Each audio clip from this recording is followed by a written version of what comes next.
Have you ever stopped to think why, even though you're so good, you feel so alone? Because you are always the one who understands, who forgives, who listens, but is it almost never heard?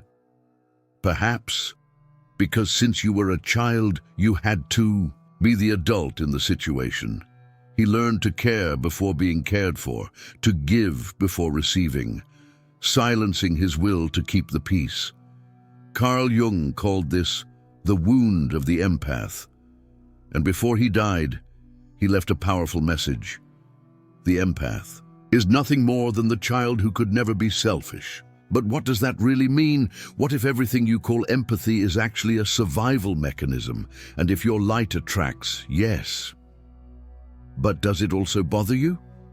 In this video, you'll understand what Jung saw and why his latest message can change everything you think about yourself, the wound that became personality. Before we even learn to say I, many of us have already learned to say yes. Yes to the other. Yes to silence, yes to sacrifice. But why? Because we were taught from an early age that our value was in pleasing, that being loved was a reward for being good. And be good, it was never to bother. Carl Jung showed us that personality is often a mask shaped by pain. He called this mask a persona, and the empath persona is born of renunciation. The renunciation of oneself to keep the emotional environment of the other in balance. The typical empath is not born empathetic. He becomes empathetic as a strategy to survive emotionally. In a home where there was no room for free expression, he develops a keen emotional radar. He learns to predict outbursts, to avoid conflicts, to understand feelings even before they are said. And the more he gets it right, the more he is rewarded. But at what cost? This ability to read the other comes along with a great disconnection from oneself. The empath knows what others feel, but often does not know what he himself feels. Their needs are pushed to the bottom of their souls like forgotten pieces in a basement. He believes that if he takes care of everyone, someone else will one day take care of him too. But that day rarely comes. And here's the wound. The empath was a child who, for some reason, had to mature too soon. Maybe he saw his parents fighting too much. Perhaps you felt guilty about things that were not your fault. Perhaps he thought that if he were kinder, he could fix the chaos around him. He didn't have the luxury of saying, "I don't want to." He could not experience the healthy selfishness that every child must live to know who he is. Over time, this turns into a personality. He becomes that good person, the one that everyone praises for being calm, understanding, generous. But the praise weighs, because inside it the soul screams. He no longer recognizes himself. He feels that he has lost something essential. Jung warned us, everything we repress does not disappear. It goes to the unconscious, and there, hidden, it begins to control our choices. The kindness of the empath, when it is not conscious, becomes a prison. He can't get out of relationships that hurt him. He feels guilty when he tries to prioritize himself. He enters a cycle where he gives too much and then collapses in silence. This wound shapes everything. It shapes the way he loves, how he works, how he relates to the world. The original pain of not having been able to be a child is repeated in his adult life as an invisible pattern, a pattern that makes him say yes when he wants to say no. That makes him feel ashamed for wanting something just for himself. That makes him apologize for existing. But Jung also said, we can only heal what we look at head on. When the empath begins to realize that their empathy was born from a wound, something powerful happens. He begins to break free. He begins to wonder, what if I can be good without abandoning me? And if I can feel the other without forgetting me? The wound that became a personality can become a portal of transformation. When the empath finds himself with his pain and honor, he begins to rescue the child who was frozen back there, And this child no longer wants to be just nice. She wants to live, want to feel. He wants to exist with freedom. The first step is this: recognize that your empathy has a history, and that behind the sweetness there is a soul that only wants one thing: to be whole, when being nice becomes a prison. Have you ever noticed how empaths have a hard time saying no? It is not out of weakness, it's for emotional survival. The empath grew up understanding that the peace of the environment depended on his kindness, that being nice was the only way to be accepted. But what happens when that goodness becomes a prison? Most people believe that being good is the same as being kind, understanding, flexible. And yes, all of this is important, but Carl Jung showed us that kindness, when it is forced, can turn into a shadow. The shadow is everything we hide from ourselves. And the empath hides his anger, your frustration, your tiredness. He wears the mantle of the good guy, but inside he is corroding. Being nice is often a trap. The empath enters into relationships where he always gives more than he receives. He thinks his mission is to fix others, understand others, support others. But deep down, he's trying to be loved the only way he's been taught, by canceling himself out. Jung said that balance is in integration. The empath needs to integrate what has been forbidden in him: healthy selfishness, legitimate anger, the right to choose. But this is scary, because every time he tried to impose himself, he was punished. Every time he tried to show his pain, he was ignored. So to avoid further pain, he became a prisoner of kindness. But there is a price to live in this prison. The empath begins to get sick, not only emotionally, but also physically. The body speaks what the soul cannot say. Chronic tiredness, mysterious pains, silent anxiety. It is the muffled cry of the soul asking for freedom. Being too nice prevents the empath from growing. He doesn't take any chances. It does not impose limits. It doesn't take up space. He lives in fear of hurting, disappointing, being rejected. And with that, he disconnects from his own purpose. Your life revolves around the other, and he forgets about himself. The way out is not to become the opposite: cold, insensitive, harsh. The way out is to find the middle of the road. The courage to choose oneself without guilt, to say yes to yourself, to understand that being good is not sacrificing all the time. It's about respecting yourself. And from this respect, create truer relationships. The empath who frees himself from the prison of goodness begins to shine in a different way. He continues to be sensitive, yes, but now it is strong too. He knows where the other ends and where he begins. He learns to love without fading away. This liberation does not happen all at once. It's a process, but it all starts with a simple question: what if I can be good and free at the same time? The child who could never scream. Imagine a child who realizes very early that when he expresses his pain is ignored. When he shows anger, she is reprimanded. When he tries to get attention, is labeled difficult. Now imagine that same child deciding without knowing it that perhaps it is best to keep quiet. This is the beginning of the journey of many empaths. They are not weak children. They are observant, intelligent, sensitive children. They learn that love is conditioned to silence, obedience, adaptation. They understand that in order to be accepted, they need to erase parts of themselves. Carl Jung said that what we deny in ourselves does not disappear. It just hides. And this child, by hiding his pain, also hides his voice. Childhood is the stage where the soul learns to exist. But when this stage is full of silent rules, of heavy emotional demands, the child adapts to the pain. She does not rebel. It molds itself. And so the empath is born, the one who feels everything but doesn't feel authorized to express anything. This child could never scream. He could never put his foot down and say, "I want it." And this isn't about tantrums. It's about a legitimate need to be recognized as a being with a will of its own. But the empath learned to adjust to the environment. If the father was absent, he became understanding. If his mother was unstable, he became calm. If the environment was tense, he became invisible. And the more he adapted, the more he was praised. "What a good child," they said. But no one saw the cost of this kindness. This child, who keeps quiet to maintain order, grows up believing that feeling is dangerous, that showing what is going on inside can generate rejection. And then she starts to hide more and more. He is afraid, but smiles. He feels pain, but he helps others. Feel like screaming, but he is silent again.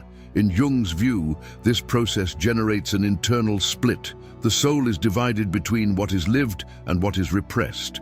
And this division, if not healed, becomes a silent void in adult life. The empath lives surrounded by people but feels lonely.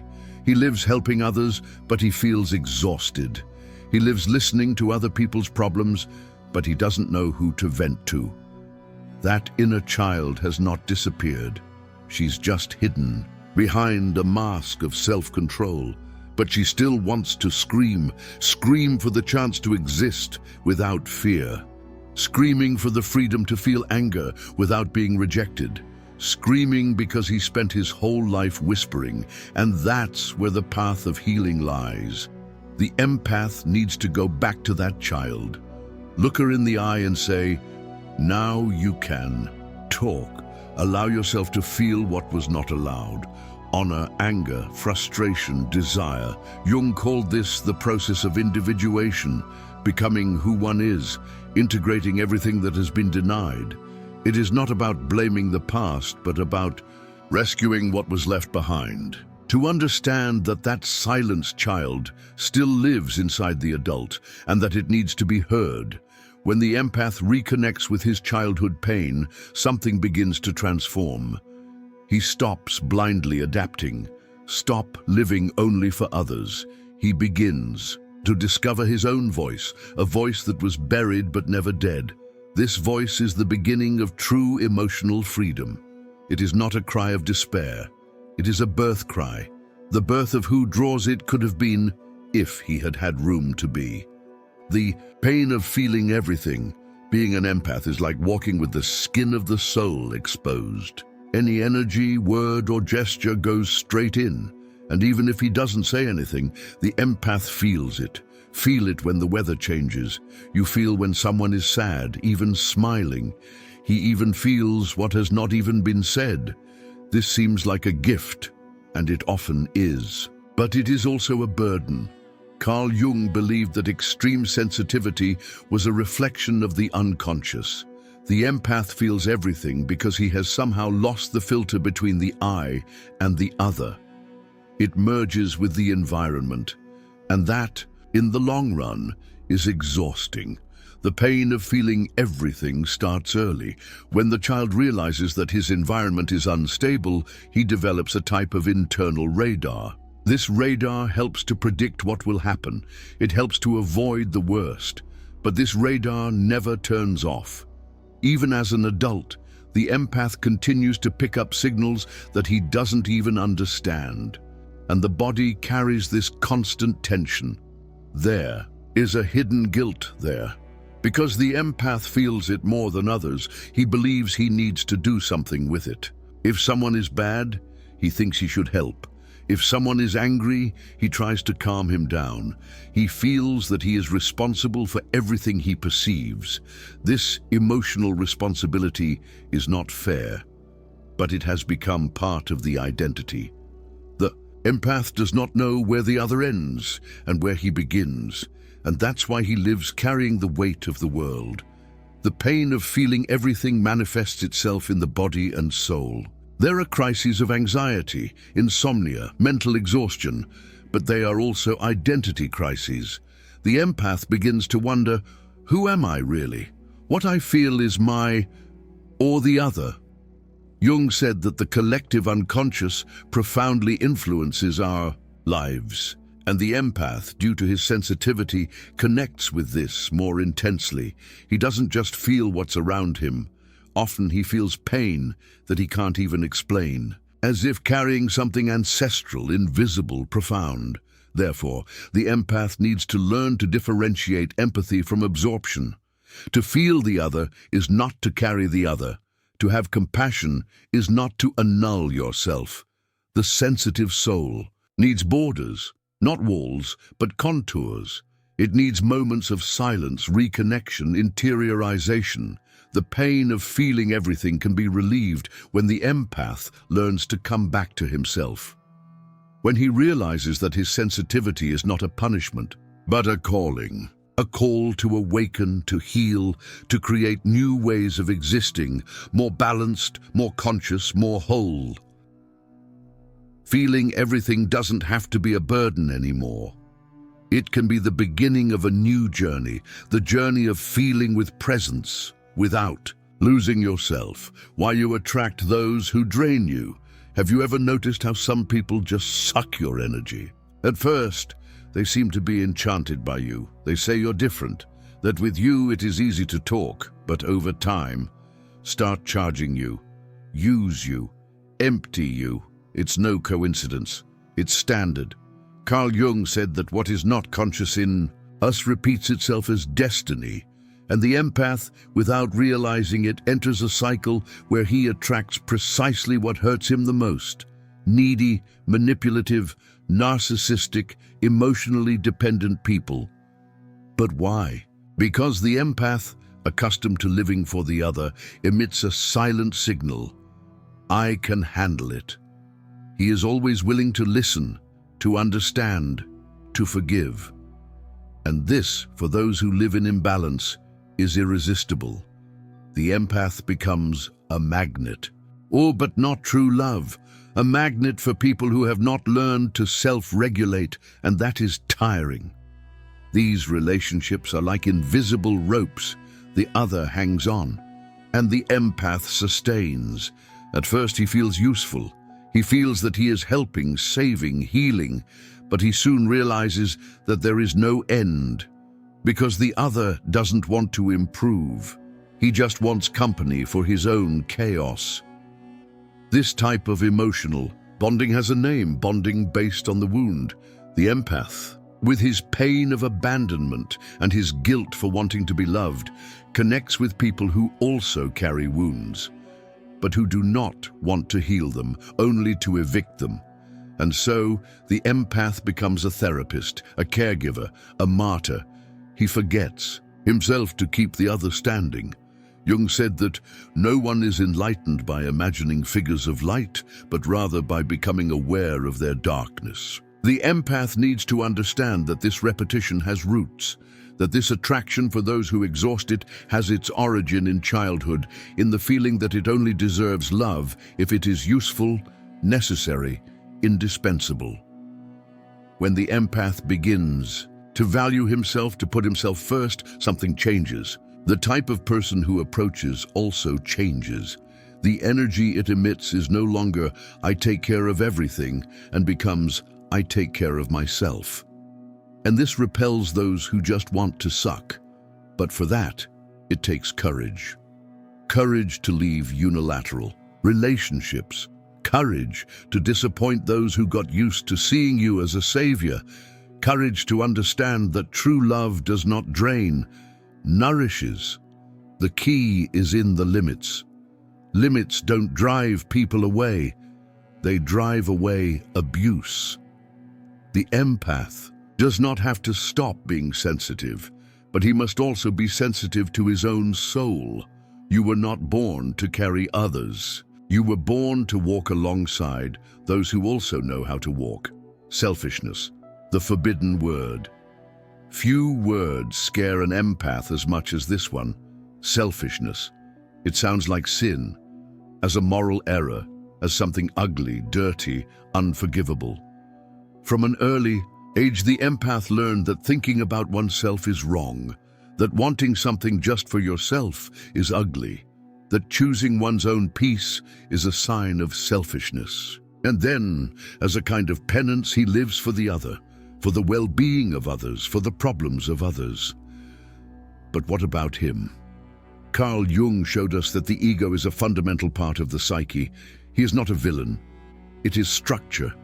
The healthy ego organizes identity, allows choices, imposes limits. Without it, we become an emotional mass, vulnerable, confused, at the mercy of the wills of others. The empath, for fear of appearing selfish, weakens his ego. He says yes so as not to hurt. He swallows his tears so as not to disturb him. Leave for later what you need now. And with that, he builds a life around duty, of the expected, of the acceptable. But something begins to creak inside. The soul misses itself. Jung said that what you resist persists. The empath resists selfishness, but the more you resist, the more you feel angry, an anger that does not understand, that does not express. And this anger turns into guilt, it turns into anguish, it turns into exhaustion. The problem is not being selfish. The problem is to confuse selfishness with self-worth. Selfishness in the Jungian sense is not ignoring the other. It is simply remembering yourself. It is to have a voice. It is to choose consciously. It's knowing when to stop, when it comes out, when to rest, when to say, now, it's my turn. This is the missing part of most empaths. The center, the axis, the I. The empath who integrates healthy egoism becomes a whole soul. He is still kind, but not silly. Sensitive, but with roots. He stops accepting emotional crumbs. Stop blaming yourself for existing. Stop asking permission to live. And this is the great leap of healing, understanding that choosing oneself is not a sin, it is evolution. You don't have to prove anything to anyone. You don't have to sacrifice yourself to be loved. You don't have to carry the world on your back to feel worthy. You just need to remember that it exists, that feels, that matters, and that everything is fine. Put yourself first from time to time. The encounter with the shadow. There is a part of you that you try to hide, a part that feels anger, envy, jealousy, a part that wants to scream, slam the door, leave, but you hide it because you think that if others see you, they will reject you, because he learned that to be good is to never feel these things. But Carl Jung said, until you make the unconscious conscious, it will direct your life, and you're going to call it destiny. That hidden part which you avoid is your shadow. For Jung, the shadow is not evil. It is everything that has been repressed, everything you didn't want to see in yourself. But that's there, waiting to be recognized. And believe me, the shadow of the empath is great. On the outside, he is light, comprehension, listening. Inside there is tiredness, pent-up anger, muffled sadness. There is sorrow for having been forgotten, despised, used, but he is ashamed to feel it. And then the shadow grows, and the more you deny your shadow, the more it controls you. It appears in inexplicable crises, in emotional outbursts, in impulsive decisions. It shows up in relationships, in the long silences, in the lump in the throat. The empath lives on the edge of emotion, but if he does not integrate his shadow, he ends up living in half. He becomes predictable, always the good guy, but internally empty, because it represses everything that could give it strength. Integrating the shadow does not mean becoming aggressive. It means facing what is behind your light. It means admitting, yes, I feel angry too. I also get tired. I also want to be a priority. It is at this point that true transformation begins. When he empathizes, he stops running away from his dark part and starts talking to her. He begins to listen to what anger means, what jealousy is pointing to, what the sadness is showing. Jung taught that the shadow is like buried treasure. Within it are the parts of us that have been excluded. But that holds strength, authenticity, truth. By integrating the shadow, the empath becomes whole, and the whole soul is the one that has a choice, which can be light or shadow depending on the moment, who does not live only to please, but to live with truth. The encounter with the shadow is perhaps the most painful moment of the journey, but it is also the most liberating, because it is in him that you stop acting and begins to exist. You don't have to hide your pain anymore, nor pretend that you don't feel it. It's okay to feel everything and still be light. The final message: healing begins with you. We have reached the end of the journey, but really, this is just the beginning, because now you know. The empath is not just a sensitive person. He is a soul that has molded itself to pain, that has learned to survive by erasing itself, who confused love with sacrifice, who thought that being good was to annul himself. But Carl Jung left a powerful message, which echoes to this day. The empath is the child who could never be selfish. This phrase carries a key. She reveals that behind the uncontrolled empathy, there is a childhood where being yourself was dangerous, where being spontaneous was a cause for rebuke, where wanting something for oneself was seen as wrong. And then, in order to survive, you learned to give, smiling, helping. But now you've grown up, and the time has come to rewrite this history. Healing begins when you stop looking for in others what only you can give yourself. When you understand that empathy is not about carrying, it's about understanding. That loving the other is not erasing yourself. That you also deserve shelter, rest, peace. Jung said that the journey back to oneself is the most difficult and the most necessary. The empath, throughout life, has left so much of himself to enter the emotional world of others, who forgot the way back. But this path still exists. It goes through self-listening, by silence, by the conscious choice to say no when necessary, for the courage to prioritize oneself without guilt, by compassion for oneself.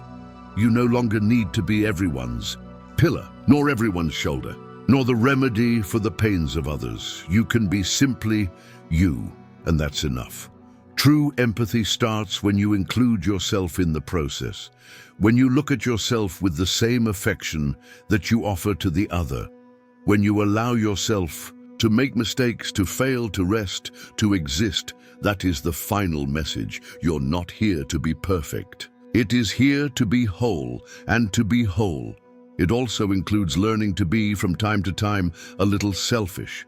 And now that you've made it this far, allow yourself to breathe, not like someone who finished a video, but as someone who started a new journey. You may have spent your whole life trying to be the light in the lives of others, but now the time has come to turn on the light within yourself. Carl Jung taught us that the true path is not to become someone perfect, but someone whole. And to be whole is to allow yourself to feel. It is to accept your shadows without shame. It's remembering the child you were and giving them what no one else could give, because deep down, the empath only wants one thing: to be loved for who he really is, without merits, effortlessly. And that love begins where guilt ends, the instant you choose yourself. So before I leave this video, close your eyes for a moment and ask yourself, what if, for the first time, I was selfish enough to love myself?